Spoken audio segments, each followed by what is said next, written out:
Shame by the way. Johnny.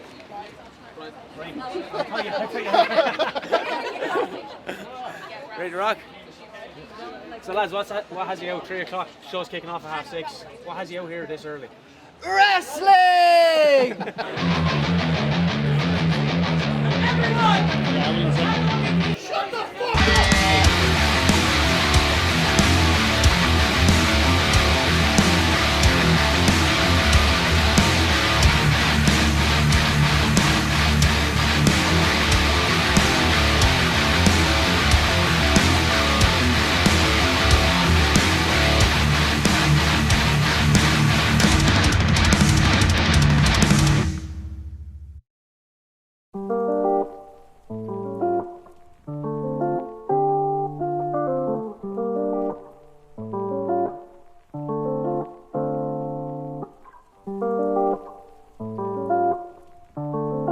It's almost a purpose-built venue though, isn't it? That's the wonderful thing about it.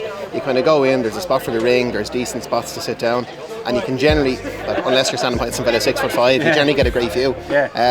It's perfect, and it'd be devastating when it's gone, like, 'cause you don't know where we're going to go. It makes such a big difference from the GA halls, from going from, you know, little shuffling around and folded chairs to, it's like it's as close to a gladiator theatre as you're going to actually get, because we're looking over the ring. They come through the crowd and everything, like, it's not just they're in the ring and they stay there, like, and it just works.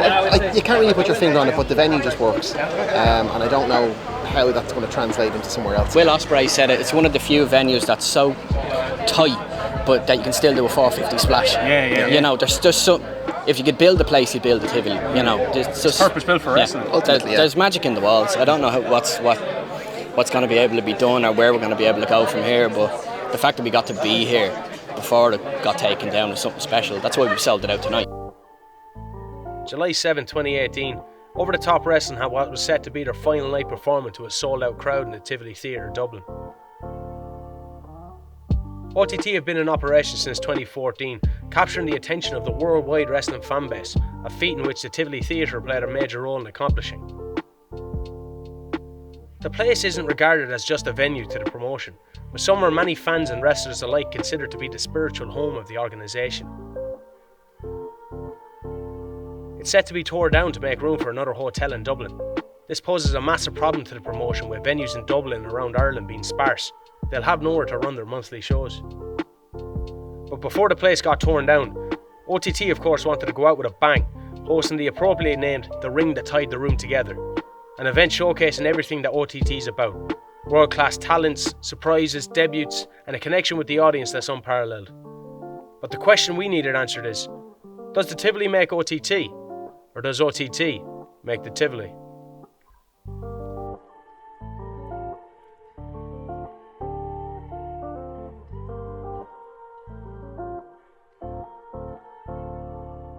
Ginny Cooper versus Martina and Trent. 12 to 15. I think it'd be good if you just went back and forth in the mic. Is there anything in that match that you want to put out there that might be repeated or?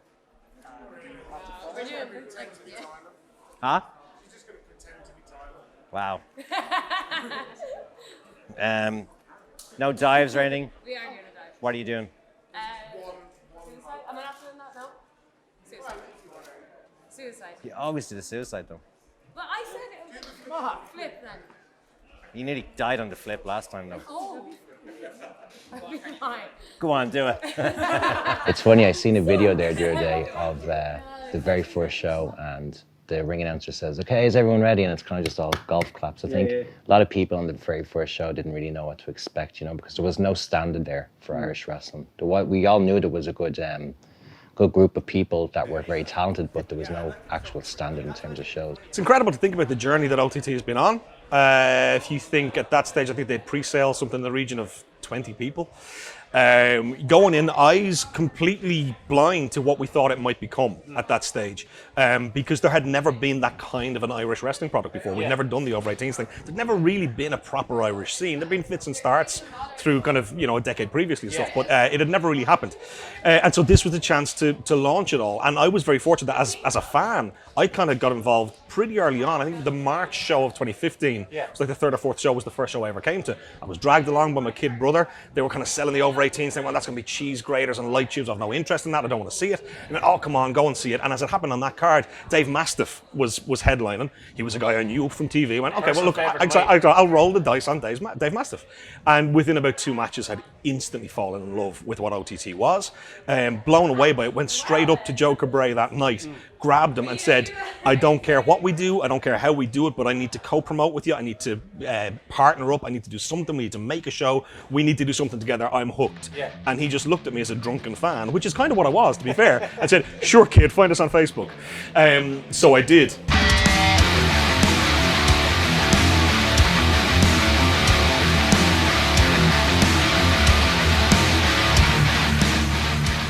As soon as it was announced, we knew it was going to be something special. It was over 18s wrestling. It was our wrestling. When we grew up, it was ECW and the Attitude Era, and it was Nitro and Nitro Girls, and there was cage matches and bloodbaths and all this other kind of mental stuff. And it's kind of died away. So when OTT was coming, we thought, okay, great. Now we can show what we can do to an audience that's just like us. They're fans. They've watched ECW. They've watched WCW, WWE, Ring of Honor, and so on. And they know what they want to see, and we know what we want to give them. And this is our chance to do it. And the fact that I got to have Maxer in the first match was just brilliant for me. On the first show, it was more homegrown lads. It was a way of getting the best from Ireland and showcase what they can do. But over the course of the few years, we've expanded. We have more people wanting to come over here from different countries. I mean, like we have Walter. I don't know. We've had Matt Riddle. We've had Matt Riddle, Will Ospreay. I don't know. A who's who of indie darlings and stars just wanting to come here. It's a lot bigger, so I remember the first one, there's about, say, 100 there, so it was a lot more hardcore as well in the start, so over time it's become less hardcore and it's more in focus on getting the imported talent in and stuff like that. The start was very Irish, so it was literally lads from the flats, Kaza G was there as well before, she was session moth, gymnastics, all the Irish gimmicks, really good, really good. It was like back in the days, the old America 1980s when they had the territory. This is literally an Irish territory. We were really pushing to get a crowd of 200-300 people at that first show. And we were delighted with 200 or 300 people at that first show. And but since then, now it's if you're in the Tivoli, you're almost guaranteed a sellout. Audiences of 2,200 people in the National Stadium. The wrestling itself, because the audiences have got bigger, there's more expectation on who we're going to have wrestling on the shows. So big draws from all the biggest indies out there. You've got, at first we had a select group of Irish guys that were trying their hardest, but in Ireland you haven't got that really polished, seasoned wrestler, save for maybe the Kings of the North and Jordan Devlin, Luther Ward, people like that. Since OTT has started, it's a completely different scene now. The Tivoli provided a place for Irish fans to experience top international wrestling superstars in their backyard. Ex-WWE guys like Rhino or X-Pac, current WWE stars like Ricochet and Matt Riddle.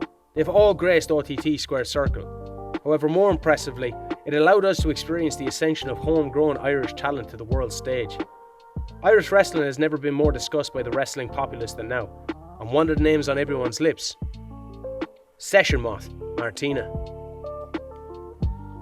Starting out as Kaza G in the promotion's first show, her transformation to Session Moth Martina has seen her packed her suitcase with penny leopard print pants every weekend as she travels around the globe bringing her uniquely Irish sense of wrestling to the masses. The first time that I seen OTT, the character that stuck out in my mind was Martina. Yeah. It was right at the end, there was a rave scene. I think you were just after finishing a match, I think, and then there was a big rave scene at the end, and that just blew my mind because I'm used to the gym halls and the GA halls and the hotel rooms. How integral was she in creating her own character, Did you have a hand in it? Was this something that you both came up with? I think at the time I was writing. I still do write all the shows, but I was trying to write characters that Irish people could relate to. So, you know, the idea would be if that to walk through the curtain, no matter who they are, you know what they're about within the first 20, 30 seconds, you know. So it was kind of my idea. You know, I grew up in the city centre of kind of, you know, the idea of what if we had a wrestler who was just a session mot, you know, and she, you know, the kind of girl she's so hungover from the night before that she needs a breakfast roll, but she's not even prepared to get dressed. She's just going to go out and get her pajama. So when you see like Martina, and she portrayed it so well, and of course she put her own spin on it, when you seen her come through the curtain, within 30 seconds, you got the idea of what she was. And it was very important, you know. So that's when we had the lads in the flats. You had the wards who were the, you know, the Irish bare knuckle boxing, you know, and every character that we had, we tried to make it that it was, if you were Irish, you would have in some way come in contact with these people as well. She worked really well at what she has, and the fact that I think it was a lot of hard work for her to get where she got to, and it's great to see. There's a lot of other talented like people that maybe haven't got the breaks that she's got, like say Katie, who was, I know, had a bad shoulder for a while, but it's great to see like I say people. It's the gimmick that brings it out though. Like, if you were to kind of epitomise OTT, you would have Martina up there, you know. Absolutely, it's character based. But it's going back to actually, it's silly, it's fun, it's, you know, without it being absolutely cartoonish. She is very much the face of OTT. She is the essence, I think, of OTT and probably its greatest product. Do you know what I mean? She went from being Kazuji to somebody that this year has gone from America to Japan and back again on the back of her own talent. So it's quite amazing. You could try and take yourself very seriously at a pro wrestling show. I wouldn't recommend it. That's not the way to enjoy it. I think the best way to look at it, in the best sense of the word, is that it's panto for grown-ups. And I mean, I come from a theatre background myself, so I don't look at panto as this kind of lesser thing. I look at panto as like a really high-level theatre experience. Treat it as panto for grown-ups. Cheer for the good guys, boo the bad guys, get lost in it, enjoy it, have a pint, have a slice of pizza, let your hair down and just let rip. That's the way to enjoy it. And so when you get the fans fully invested in that, not trying to be cool, not trying to be smart, not going, oh, well, actually I know a little bit more, but just relax. Stop trying so hard. Kick back, relax, and enjoy it. Look at someone like the Session Mod in a pair of fleecy leopard print pajamas from Penny's, drinking cans in the ring, going mental. That's crazy, and it's brilliantly crazy. Embrace it for what it is, enjoy it. There's something special whenever she comes in that's just different. It lifts the room whenever she comes in. Yeah. I was at the National Stadium show, and just the glow sticks, everything. It was a rave, you know. And we were all in on it, and she epitomizes that character, and even her own improvements in going to Stardom and what she did over there, going to Japan and the achievements that she's had coming off the back of OTT, and seeing her since the first time she came into OTT, you can see her get more confident month on month in that character and building. Like someone was saying, if you were to put OTT on a poster, you would have Session Mod. As you said, she captures the essence of what OTT is. She kind of pulls in the people's friends. You know, someone comes, oh, will you come to this wrestling show with me? And Karen's the one, Martina's the one that everyone leaves talking about, like, oh, that wild woman that was drenched in beer by the end of the match, and she's the one that rails in like everyone's girlfriend and stuff. Like that, you know, and gets people coming back. She's an essential part of the OTT family. It's the perfect kind of symbol. It's like the most. It's the best representation of OTT. Like, if OTT was a character, it'd be Session Mod. It'd be Session Mod Martina. Like, she's the proper face of OTT when you really think about it. Like, because when she goes elsewhere now, because she's wrestling for like Fight Club and Progress. In Japan recently. But everyone always says like, oh yeah, that's Martina from OTT. Even to the point like her original shirts used to still have the OTT logo on them. You would never dream of someone kind of apart from, I guess Becky Quinn was the last person who kind of went to WWE, but like these people were my friends. You kind of grew up on the scene with, and you'd work kind of smaller shows around Ireland, but there was no real, I don't know, you would never got the sense that we were going to break through just from wrestling in this country. It was always, oh, you're going to have to move to Japan, you're going to have to try and move to America and work somewhere there and try and make a name for yourself. And then suddenly OTT comes along and it's just catapulted people. Like Martina is just killing it right now, and like she's my best friend, and I couldn't be happier for her in the leaps that she's made with Stardom and working in America at NOLA. And Jordan also now he's like a WWE superstar. It's weird to say that because you know these people. You wrestled in front of like maybe 60, 70 people in front of them with Karen and Jordan.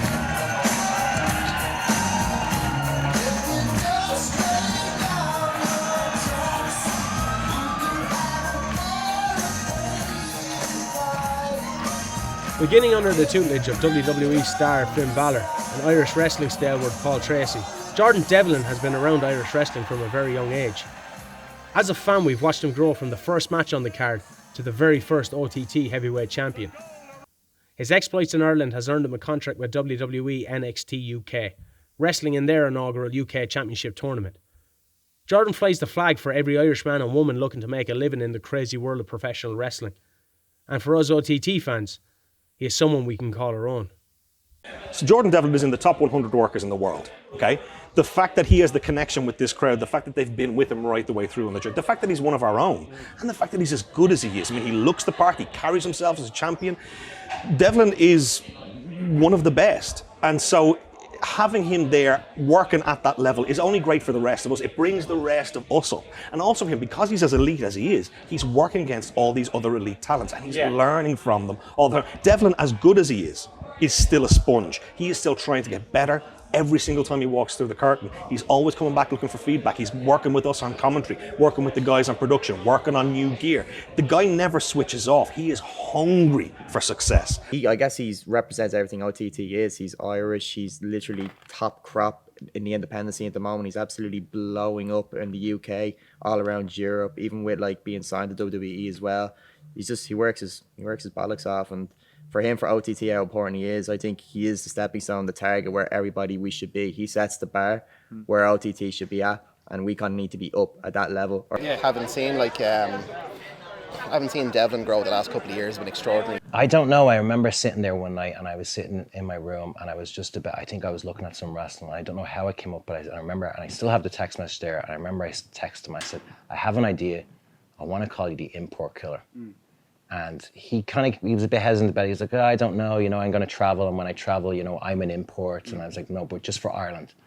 And it's funny because the stadium show before that was WrestleRama, which would have been August. And then, you're talking like maybe, a few months later in December, and it's already Pete Dunne. Jordan ascended so quickly that he's in the main event of the next stadium show, which was December.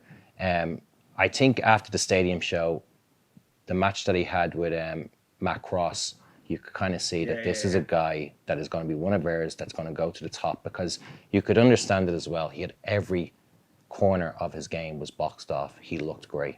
He's absolutely incredibly gifted. And above all as well, he's probably one of the most professional people you'll ever meet in the locker room. So it was kind of like, and he's an amazing, he can deal with an amazing amount of pressure. There's some lads that buckle under pressure, and to see Jordan go out there and, have so much pressure on his shoulders and be able to just be cool as ice. What is it like just to be the main event? Because the whole kind of crux of the show, if you said, this is what's sending the people home. What's that pressure like? Because everyone's always commenting, anyone that we've asked is how cool and ice kind of that you can be in pressure situations. It felt like it was a long time coming, if I'm being honest with you. I was training for 4 years before I got my first show when I was 16, and then I was a long time waiting for Irish wrestling to, become this indie style that I knew I could excel in, and then even from there, from OTT's first shows to actually become the main event, I felt like I was ready when it did come.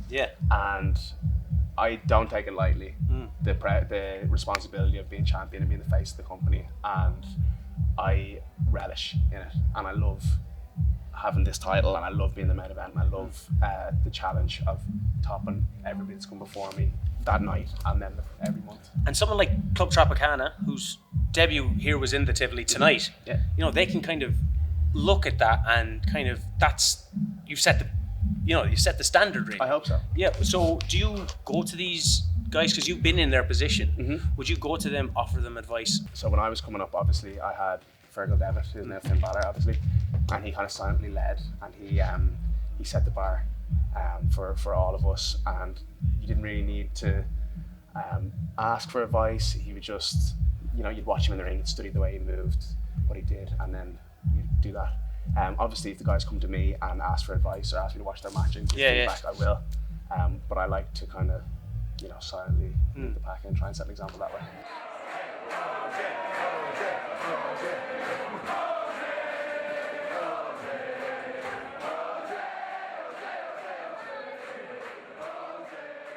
Club Tropicana's Captain Sexay and Aiden Epic, with their manager Jose, are making their tag team debut in the Tivoli tonight after wrestling on OTT's development show Contenders. More Than Hype versus Tropicana.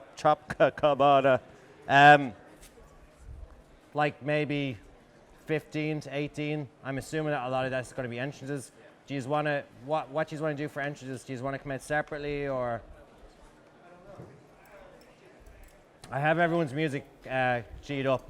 They'll be in the ring with internationally renowned comedy wrestler Colt Cabana. This is going to be the most important moment in their young wrestling careers. Boys, last day in the Tivoli for OTT.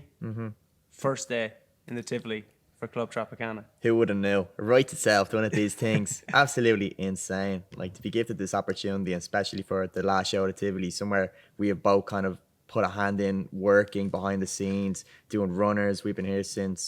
I've been working with them since 2015.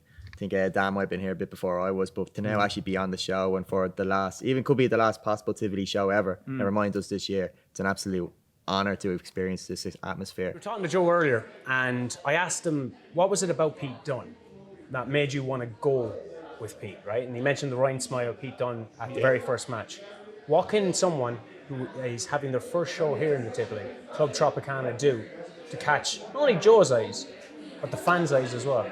Oh wow! I'll tell you what I don't think it's about. I don't think it's about a double moonsault from the top to the outside through a burning table of chainsaws. It doesn't need to be that. Don't get me wrong. I like a good flaming table and a chainsaw at the right time, but it doesn't have to be that.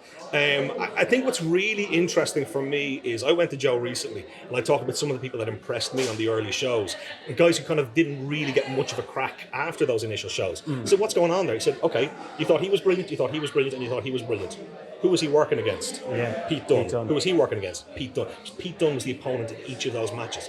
And so that's kind of what it comes down to. It's not about always getting out there and winning and being impressive. It's about being the dance partner. It's about how you collaborate to make these shows, make those fights as entertaining and as enjoyable as they can be. I'm shitting bricks. Like, legit. Like, no joke. I got sick this morning. Yeah? I have not slept all night. I sick this morning. Sweating like hell. I think it's gonna work. Yeah? Yeah, they're so good. My favorite style of wrestling, I suppose, is the more comedic style of wrestling. Yeah. That's really where what I like and what I'm into. I think they're gonna have an amazing night. And I think the core crowd that goes to the ringside club, they're gonna be behind them. They're gonna start the chant. People will follow them and follow the chant. I think Colt Cabana will get a bit of a shock. I think so. Yeah? He may be the third most popular wrestler in the match to me. If I was given any advice to someone to try and stand out tonight, Jesus, I don't know where I'd start. I think for me, the key to this is listening to the audience. They'll be the barometer for you. They'll tell you what's over and what's not, what's good and what's not. Show me the pink latex! All right, Angle, he's up. It's time for the super sexy slip and slide! I'm just going to give them the advice of this. Enjoy yourselves. You're only going to get this one shot at the Tivoli if this is the last one. So just go out there and enjoy yourselves. Those guys have been slaying it on the contender shows. Yeah. I've got a chance to see a couple of them. I'm so big up on Aiden Epics and Captain Sexy, and one as well. It's Club Tropicana is what embodies the OTT and Irish wrestling spirit. Fun, doesn't take itself too serious, and the guys are always going to entertain. Yeah. So for me, they can't fail tonight as long as they come out through the curtain and they give it the energy that they do at any other show. My advice is, enjoy yourselves. I think to enjoy it, you know. I think as well, when I look back at some of my early days in the Tivoli, I didn't enjoy it. No. You know, I enjoyed looking back on it, and I enjoyed kind of realizing what I achieved, and I enjoyed looking back and seeing how happy the show that we produced made people feel, but I didn't enjoy it because it was stressful and it became an ordeal to me. So I had to kind of step back and try and make ways to where it's not such a stress on me anymore, you know? And I think I found that, you know, taking myself off the show was a big help, because it's hard to try and produce a show and work on it at the same time.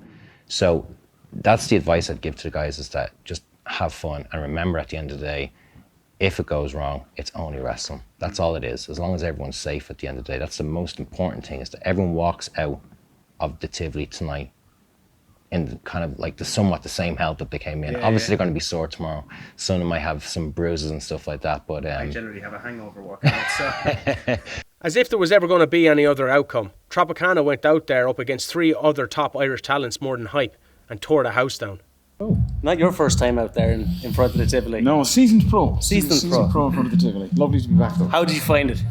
This time I got to last a bit longer than 10 seconds, so I got to soak it in a bit more. It was absolutely amazing. Like, it's stuff when you begin wrestling training. It's like, this is the Premier League. You look to get to this spot. It's like what dreams are when you're starting to think.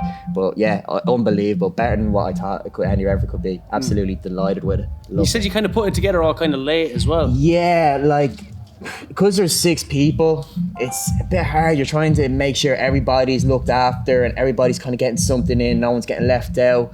And then in between spots, you're trying to figure out where other 4 people are while 2 others are in the ring. So it is a bit of a cluster. So kind of putting it together, we had rough ideas, but then filling the gaps in and where everyone comes out of, it kind of took a bit of time. So kind of up to nearly the first match, I think, was out, and we were still back here piecing it together, trying to figure out what would be the best kind of ending for us to go on. So yeah, it took a while anyway. I think that for me is one of the most amazing things, watching the guys put it together, because I'm coming from a different place entirely. I'm coming from an actor's point of view, so from my world, everything is rehearsed. Yeah. Rehearsed to the nth degree, so everyone is going out knowing exactly down to the final details what exactly is going to happen. And I think what's lovely about it is the roughness of the way they go out, but watching them put together, because they have a shared common language. Like a wrestler from Japan and a wrestler from America can work together because there's a shared language of the hip toss, the shared language of the headlock.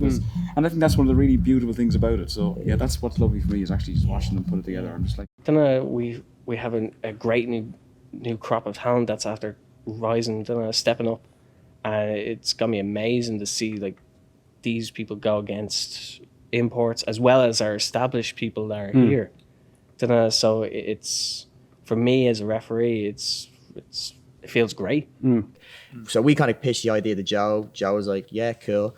So we had our matches together, and Joe would always give us feedback and was like, don't do this, do that.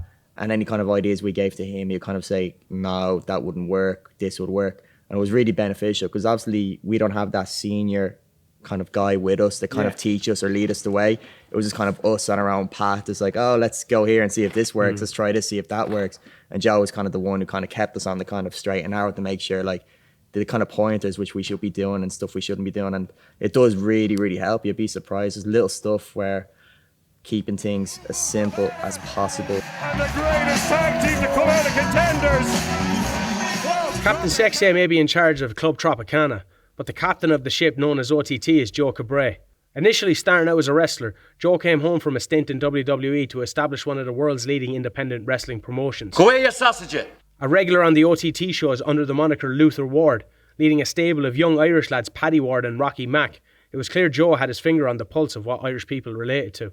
He was the main event of the first show that I was at, with the Scrapmania 2. Yeah. And it was just amazing, like him and Pete Dunne. Yeah. Like how did you think that was a fairly intense rivalry in wrestling terms and stuff?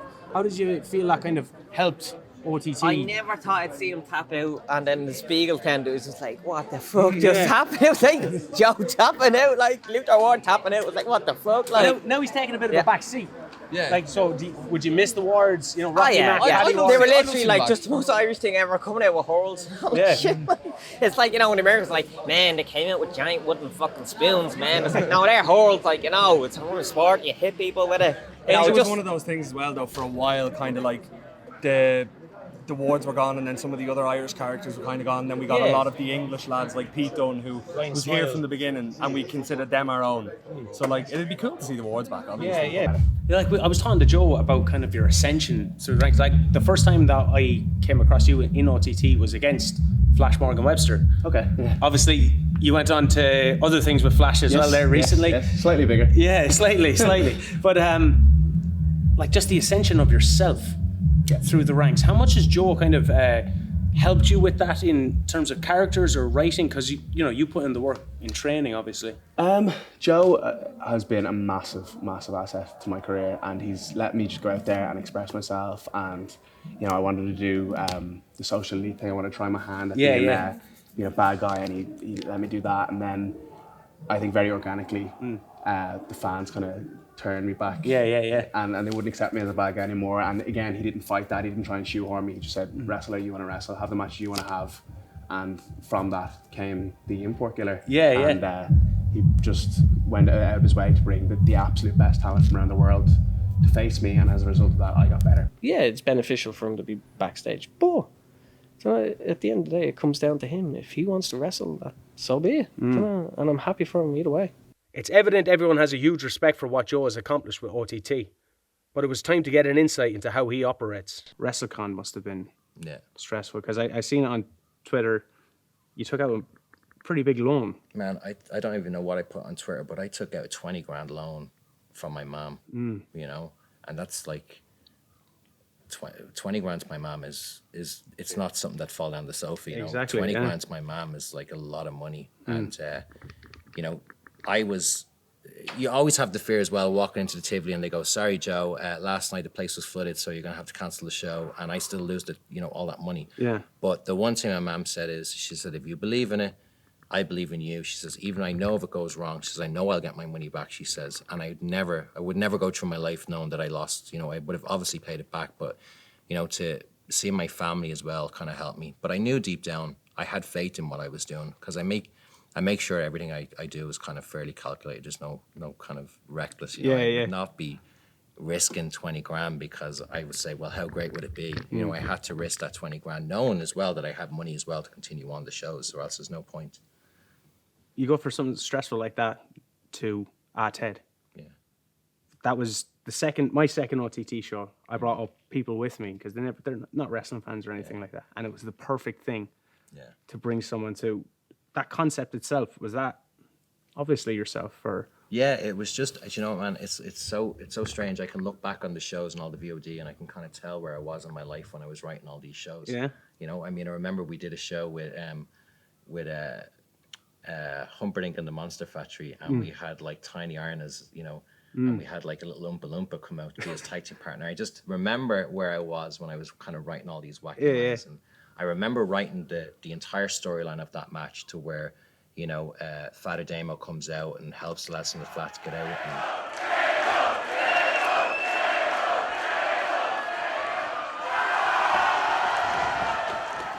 You have the other guy, I can't remember. McLove come out and getting kicking in the nads, kicked and stuff like that.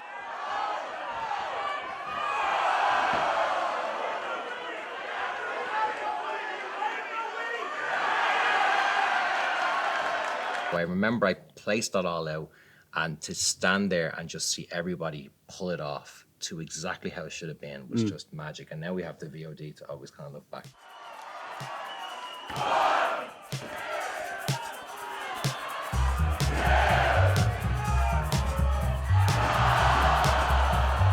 Being an owner and a promoter of Ireland's premier wrestling promotion will be no easy task. As with any company, you have to deal with individuals on a regular basis. But as an owner who grew up in the industry with the people you are now employing, things can prove to be very difficult. One of the biggest talking points last year was the decision to no longer use OTT regularly, Justy. Justy has been on the Irish wrestling scene forever, developing a close rapport with OTT regulars. Fans have been clamouring for his return ever since his exit last year. What are you looking for tonight in the show? Is it something that you're looking for unexpected? Because it could be pretty much is the last Tivoli. I want to see Justy back for the last show. Yeah. That's your look. Yeah. I want to see him back for the last show. Am I allowed to say Justy? Oh. You just miss him. I miss him, yeah. He's so entertaining. He was a huge part of what OTT was. I really hope that he has some part here. If it is to be the final Tivoli, I'd really love to hear his music one more time coming out. I'll put my company hat on for a second and say I understood the decision. And I'll take my company hat off and say I was heartbroken, because Justy is as good a man on the mic as you will find not only anywhere in Ireland, but anywhere in the world. I have been a fan of Justy's going right the way back from when I was just, a young man watching pro wrestling, okay? Like, he's a guy who has consistently impressed me. He's a guy who I loved spending time around. It's one of those situations where I understand both sides. I wish they could find a way to come back together and make something happen. I think it's a crying shame that we don't get one last Justy pop in the Tivoli. We've been talking to a lot of people about a special comeback that's happening tonight. Mm-hmm. Justy, Yes, sir. where do you stand on Justy coming back? He's one of my oldest friends. Yeah? Yeah, absolutely. I'm delighted for him. I know that the time he took away from OTT pained him, whether he'd admit it or not. I would say he probably would. So I'm happy to see him get his little redemption, and it's a great show for him to come back on. And I'm sure he's going to get a Hell of a pop. hell of a pop. He's a bit nervous, he said. Oh, I can only imagine. Justy. Yeah. Justy was such a big part of OTT. Yeah. Gymnasties, unbelievable tag team, unbelievable run. Yeah. Then he went with Logan. Yeah. Then he disappeared. Yeah. Care to shine a light? I think the issue with Justy was basically, I kind of look at it as the two of us being in a band, you know. So, like, I remember the first time I ever met Justy was when we were both breaking in and we were both handing out flyers for, going back to what I said to you earlier there about you stayed inside your respective schools. So Yeah. I was Irish Whip at the time and he was Fife Factory, which would have been NWA. And I just remember the two of us just hurling abuse across the, and we're both flyering trying to get people to our schools and just hurling abuse. So we always kind of had that. It was in good gist. And then we kind of like went off and we did, the big AWR tours, which was 25 days on the road, traveling. Sometimes it'd be 4 shows in a row and you're doing 5,000 seat venues. And I think when we did all that, we got to OTT and it just became that two people who had been around for so long and it was getting bigger and bigger and bigger. And we both realized that we just didn't have the same outlook on how things should be done, essentially. And that's what it was. It just became, I think we'd been around with each other for so long and just two guys that have a lot of passion for the business, just been, you know what I mean? And it was just, neither was going to give. How did the reconciliation come about? Who made contact with who? It's more or less a mutual thing. I don't think either one of us wanted to be the first one to kind of say, look, I give up. Here's what the problem was. There was no dialogue. Yeah. And come about the show Defiant in the Tivoli here, I contacted Joe because I wanted to come, wanted to support the women. And he was like, yeah, sure, come on. And we opened a dialogue and we started talking. And that's the thing, when he airs his grievances and I air mine, and kind of realize that I understand him and he understands me. And we find a common ground. And we kind of go, well, this was 11 months of pointlessness because, if I just learn to cop on and he learns that I'm probably going to push a little bit at his nerves, unintentionally, of course, but when it all comes down to it, we can coexist, and we have done for years. We've worked together for years and years. Rampage tours. Yeah, of course. Yeah, we've travelled Europe together. I've been working for Joe for years, and so we can coexist, and we do coexist. The problem was we just had no dialogue there to kind of say, right, can we sort this? And once we started talking, it was easily sorted.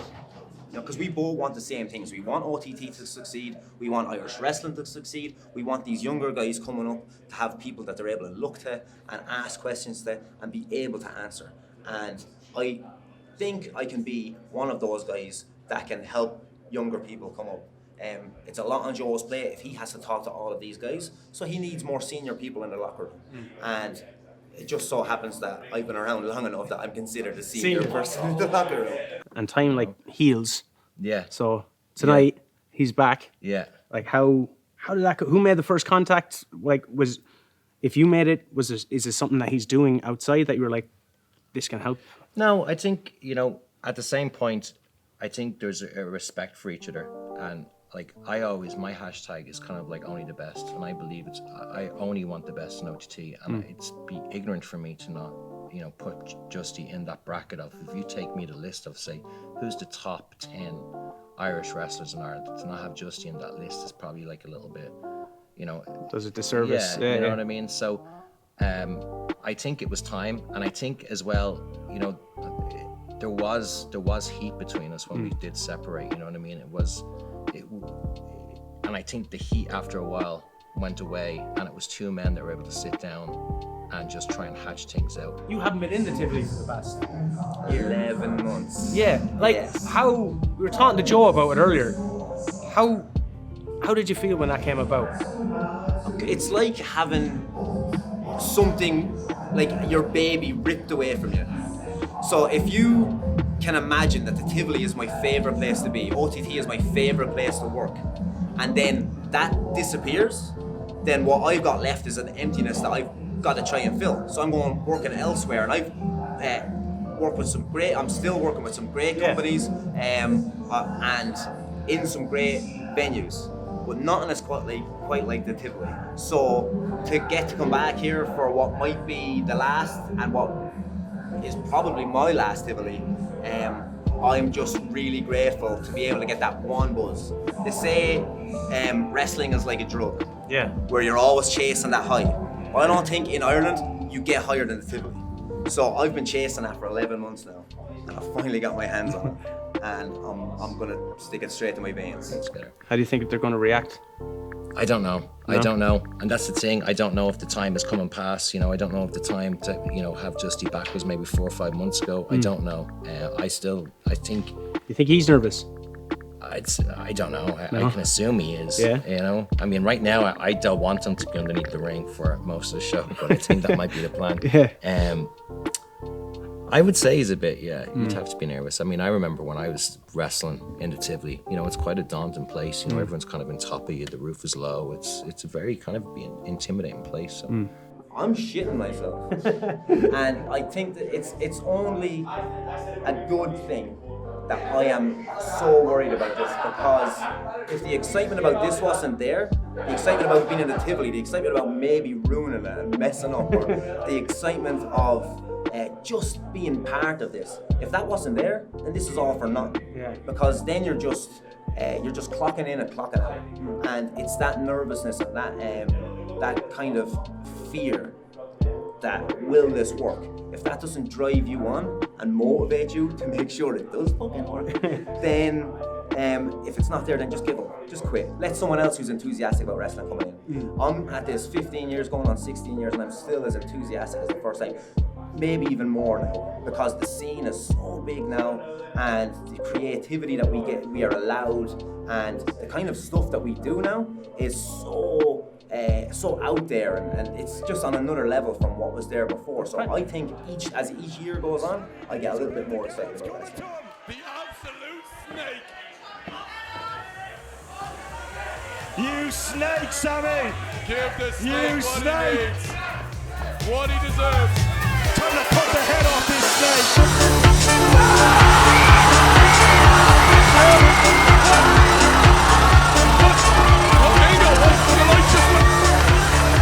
What the hell was that? What did we just see? What? That was just incredible! What the hell? What was that? Justy's return encapsulates everything wrestling's about. An atmosphere like that can only be created with years of character development. However, this wasn't a once-off. OTT are renowned for creating moments like this in the Tivoli. My favourite Tivoli moment for me, and even my friends would remember, was when Foxy got his nose powdered. Yeah, and he just, because I'd never seen a referee do anything like this before. I'd never seen any independent wrestling shows. Only thing I ever watched, exactly, anything I only watched was WWE, so I'd never seen any of these, so it was absolutely fresh as hell to me. And to see that moment where he powders it, hits a double clothesline, hits the dive, comes off with the swanton off the top rope, I was just, what the hell, it blew my mind. So for me, like, definitely that was one of my favourite Tivoli moments.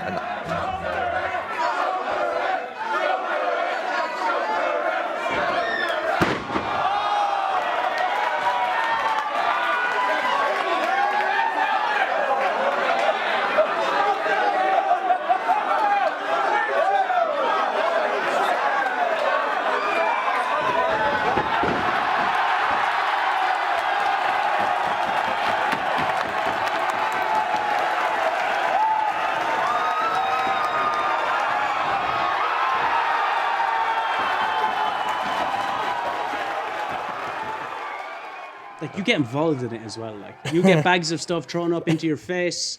You're doing. I don't remember that. You get you're diving out onto wrestlers and stuff. You get a chant. People chant for you, man. You're the ref and you get a chant. You've heard this probably 100 times. It's going to be hard to beat the Angel Cruisers versus British Strong Style. People sometimes get down on comedy wrestling and go, oh, it's not real, it's not as significant, it's not as important. That was a match that only OTT could have pulled off. The kind of long-term storytelling and the build over months and months and months to get there is kind of unheard of in the world of independent pro wrestling, because that longer-term planning is just too difficult to pull off when you don't know who you're going to have month to month, you don't know who's going to be contracted next month, all that stuff. Only we could have pulled that off. It was madness. It's one of the craziest matches I've ever seen. The guys did a spectacular job at it. And when you have guys at that ultra elite level, that's just the caliber of athlete, caliber of fighter in there, that for me is the quintessential OTT moment. But there have been so many over the years. I remember Tyler Bate hit me, the Tyler driver, and I remember lying in the ring getting pinned, and I was like, it's never going to get better than this. It's like, I've peaked at wrestling. It was just one of those moments where you just felt the weight of the world kind of go off your shoulders, and the fans gave us a standing ovation, and it was just unlike anything. And those are the feelings that you live for as a wrestler. I think at that point in my wrestling career, I was kind of worried that the crowd would be almost disappointed that British Strong Style were going to be put against Angel Cruz and Be Cool, because they were such a big deal, and they had a stormer of a match against the Kings of the North the month before, and so I was kind of just trepidatious on going out and hoping that the crowd didn't turn on me a little. But then when we actually went out there and the story that we told and the twists and turns and the comedy along with the action, it was just, I think you could do that match anywhere else on the planet and it would never be as good as it was in the Tivoli in front of that crowd. I think the crowning moment of the Tivoli was Luther Ward winning the title from Pete on the Easter Rising weekend, the 100-year anniversary Easter. It was just so poetically perfect. And Pete tapping out and the Irish flag coming over the top rope into the ring and everyone going ballistic. I think it was quintessentially Irish and very, very OTT. We're asking everyone 2 specific questions. Your top Tivoli moments. Hopefully tonight. But my top Tivoli moment has to be the gymnasties winning the gold against the Kings of the North. I've never, in all my days of wrestling, and I've wrestled in front of thousands of people, I've never heard a pop like when the gymnasties beat the Kings.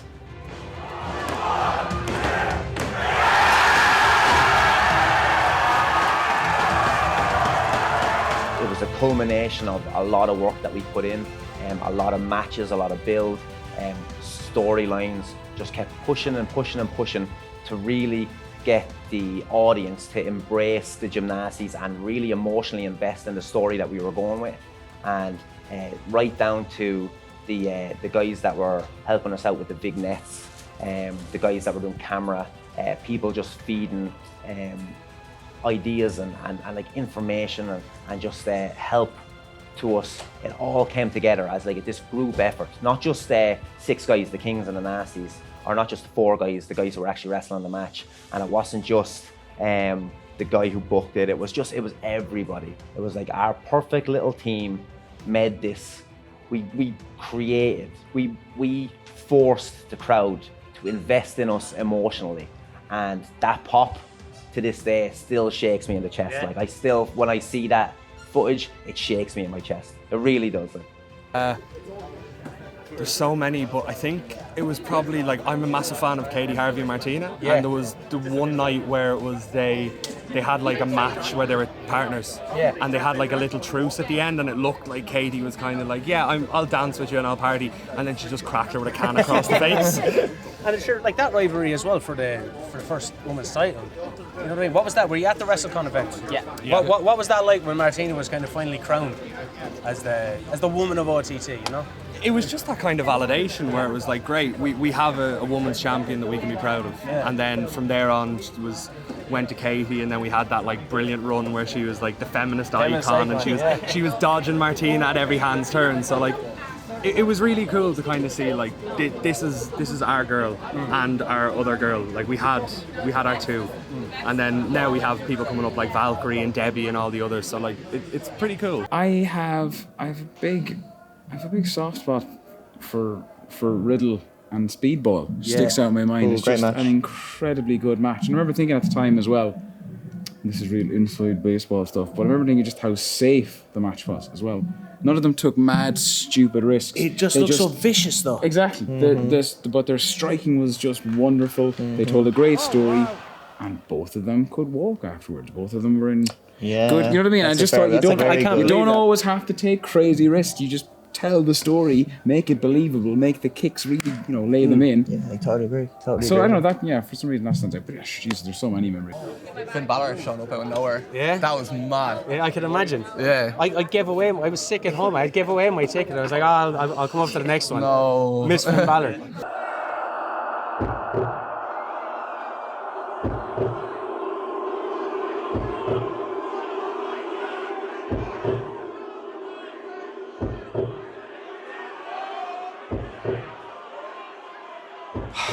Man, that's so hard to call.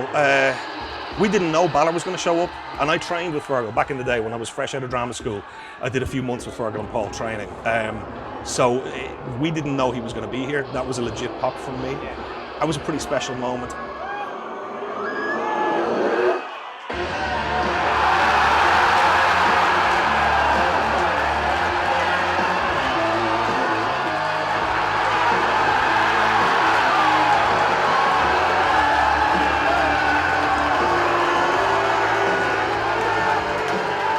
For us to get Finn Balor into Tivoli was quite amazing. I remember talking to Finn or Fergal, and he was going back and forth saying, yeah, I think WWE will green light it, and I think it's going to happen, and I'm finding out, and he'd ring me and go, okay, this is the situation where I'm at, but I have a meeting now and I'm going to ask. And finally when it was all green lit, it was just like, as well, I think the way we did it, I kind of visualized everything, and I closed my eyes and I visualized like, how am I going to do this? And I remember thinking that I wanted to have people sitting there not knowing what this was about. So if you watch it back, it kind of like goes and then starts to get glimmers, and the whole idea was, I'm starting to think now in my mind, it's like, okay, people are kind of seeing Finn Balor on the screen, but they're not going to believe it. And so if you watch it back, the way it was designed was just to kind of build, and then when Finn finally walked out, the place just went like, incredible. So to be able to be a part of that and produce that as well is quite good.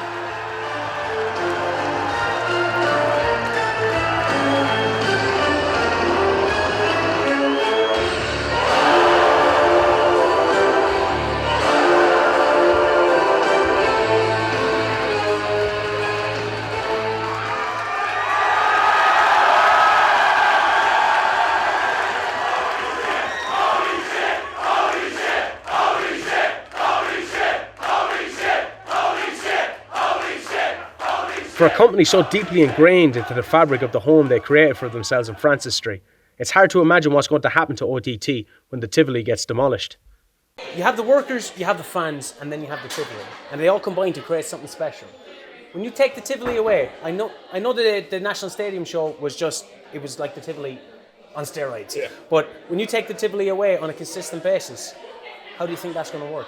Well, it's funny you should point that, because any of the guys that we've flown in, the big names, the Chris Heroes of the world and all that, who've gone off and kind of been a bit evangelical and spread the word of OTT, the reason we bring in as many of these massive names as we do is that anytime we bring someone in, when they go back away to whatever locker room they're in across America or Japan or the UK or Europe, they're singing the praises of OTT. They say, A, the quality of the shows is through the roof, the quality of fans is through the roof, you get looked after very well, and also there is this magical place called the Tivoli, right? So it is a big component. I mean, the feel of the Tivoli, it is grungy, it is punk, it is underground, and for a deliberately over 18s product that says we are edgy, this is not PG wrestling as you know from other places, it fits, it sits really well. But I am also at the same time a firm believer in that the people make the place. The OTT fans are phenomenal. They are unlike anything else you'll find anywhere else in the world. And I think we've proved it by, migrating to the arena on Shore Road, to the stadium shows as well. Even when we go to Belfast or when we go to Limerick or we go to Galway, it's the OTT crowd that makes it special. And while it has been an incredible element of the success so far, the Tivoli's been hugely important to us, but I do think fundamentally it's the crowd that makes OTT as special as it is, and as long as we can keep them with us, I think we're going to be okay. I think we'll find a way. Yeah. I think it is a blow to OTT losing this place. I think it's going to be sorely missed. But, you know, we were going to outgrow it eventually. Yeah. You know, there's only so many times you can set out and turn people away before you have to think, okay, it's time to expand and upscale now. You go to places like the show we did in Sure Road. I thought that was great. Everyone was afraid we were going to lose the atmosphere and the intensity and having the fans on top of you like we do here. But I thought it was a great show. And then obviously you go to the stadium, you put 2,000 people in a room, and it still keeps that type of atmosphere as well. So maybe you know, maybe it's just the fans. Maybe it's not the four walls and the roof. Maybe it's. Do you think it's the energy the fans? Does the energy the fans give the workers help spur them on, and then through the workers then getting that energy kind of bouncing back to the fans, so they're just for constantly. Sure. Like, I can tell you from I'm in locker rooms all over Europe these days, and I speak to a lot of guys from the major independent wrestling promotions around the world, and everybody speaks so highly of this place. And when the fans, speaking as a professional wrestler, when the fans give you loads, you just want to give it back, and then you think, wow, that was a great experience, so I need to top of this next time. It's not good enough now that you've had a good match. The next match has to be even better. This is, you know, where we began. This is where OTT started, and this is where we put our stamp on European wrestling, on world wrestling. Was here, and don't get me wrong, I think we'll be great going forward. There's no venue that's going to change the fans. No venue is going to change the attitude of the guys backstage. But I do think that without this venue to start with, we wouldn't be what we are now. At the end of the day, it's four walls and a roof. I think it just needs a venue, and we've shown that we've ran the National Stadium in one of the most amazing atmospheres that there's ever been in OTT. Contenders in a ringside club. It's just beyond anything, and it's a very different, more kind of subdued crowd until something happens, and then they come up. It's like there's a different kind of feeling in every building that you kind of work in, and the Tivoli's is always going to be in that pressure cooker where the fans are kind of it's hot and steamy and grimy, and it really suited OTT when it was underground, when it was kind of just at the kind of just bubbling, waiting to kind of rise up, and now OTT has risen up, and we have created the fans, and I think the fans will stick with us wherever we end up, and I think they will still want us to grow further and further and further. Pete Dunne, one of the greatest wrestlers on this planet right now, says that the Tivoli is his favourite venue to wrestle in. So you've got to say that it has its own character. It has its own place in Irish wrestling lore, but it doesn't supply the athleticism, the entertainment. It doesn't supply the fans' enthusiasm. It adds to it, but it doesn't supply that. So the Tivoli is this wonderful place that holds that ecosystem that is Irish wrestling, that is the fans, the guys working, the wrestlers, the guys backstage, even down to the camera guys, the sound guys, the guys doing lights. It's one big ecosystem that works, but won't just work for the Tivoli. They've now got the arena in Sure Road. It can hold more people. Now the atmosphere probably won't be as insane because the way the Tivoli is really closed in. It almost seems purpose-built, doesn't it? it is. If you were gonna say to me, what kind of arena do you want to wrestle in? It's a small place where the audience is on top of you, has a low enough ceiling that it contains that noise, but high enough that you can jump off the top rope. The Tivoli has all of that and 2 bars. So people really want to hang out, drink, watch the best wrestling in the country in the Tivoli. Will it work elsewhere? Yes, but it's an adjustment for the audience, for the wrestlers, for everyone. But wrestling was here before the Tivoli. Wrestling will be here after the Tivoli. Is it sad that it's gone? Yes, of course it is. It's I hold the Tivoli in my heart, a special place in my heart for the Tivoli. But is it the be all and end all? No, we can manage. We can struggle on without it. We have the arena. Us as fans, you know, we're obviously going to miss it, but it was the workers that brought us there anyway. You know, that we weren't going to see the Tivoli. Yeah. We were going to see the guys on the show. You can tell it only takes 5 minutes in the building. You can tell there's a little bit something special about it. You can just feel it in the air. And all the way the boys talk about it. Second the bell rings, you know you're in for something special. So even though the stadium's like, it's it is its own thing. It's huge. It's a massive thing to be a part of. If I only got to do the stadium, I still wouldn't have felt like I'd wrestled for OTT. Because this feels like the home of it all. And don't get me wrong, OTT will still go from strength to strength in other venues, but this is, in a weird way, this is OTT's little Madison Square Garden. I feel like you had to give it a go. The Tivoli's special, but OTT remains OTT. I've seen OTT in the Ringside Club. I've seen it in Belfast. I've seen it all around where they've travelled, and OTT is amazing. But there's something about this venue, the crowds, the people who've come for the first time. You don't tend to get first-time people coming to Contenders. You get them to the National Stadium, but to the Tivoli, you get first-time people coming in. You get the songs, you get the chants, and you see them lose it in the chants. They get lost up in it then as well. Blows them away. Yeah, it's bittersweet. The Tivoli's put OTT on the map in terms of the atmosphere it's created and the buzz that came from it. And if it is the last show, it's going to be very missed. But the memories that we have here and the moments that we've shared here will just live on forever, and it's just incredible to be a part of that journey. I would like to get it to the point that we can run the National Stadium reliably. Yeah. You know, I think 4 or 5 times a year is good, and then we need to find somewhere that we can get 700, 800 maniacs in every single month and build a product from there. You know, and the thing, I've said this before, we find it a lot easier to get talent because Irish wrestling fans are becoming known as, you know, some of the most respectful wrestling fans. Some of these guys can be anywhere in the world, you know, independent wrestlers. You take a Pete Dunne, you take a, you know, Zach Gibson, you take Angelico, any of these guys, Colt Cabana, it could be anywhere they really want on a weekend, but they'll choose to come to Ireland because they know the fans, if they give it their all, the fans are so appreciative. That's how we were able to put Ospreay and Ricochet together. You know what I mean? I was talking to Ricochet and he's like, man, everyone I've heard about OTT just goes over the top of it. Like, I want to be there, so let's try and bop dates. We tried so many dates. They just like, no, I'm in New Japan that weekend. No, I have Evolve that weekend. Just never worked. And then finally, we got a date in December. And it just turned out as well that Will was available and was like, let's try to put this match together, you know. We're asking the fans outside the one word to describe OTT. Glorious. Irish, like home. Special. Fantastico. Real. It's an experience. Benchmark. Bonkers. Intensity. Obsession. It's ours. And that's how fans feel about OTT. Yeah. If you were to use one word, what would you use? Stressful. It's evident from everyone you speak to, over-the-top wrestling will continue to thrive. Tivoli was an important part of its history, yes, but it wasn't what made OTT special. What made OTT special was the passion exuded from fans and wrestlers alike. A clashing of emotion, physicality and rawness, constantly bouncing between the two. Wherever a show is held, this will still be there.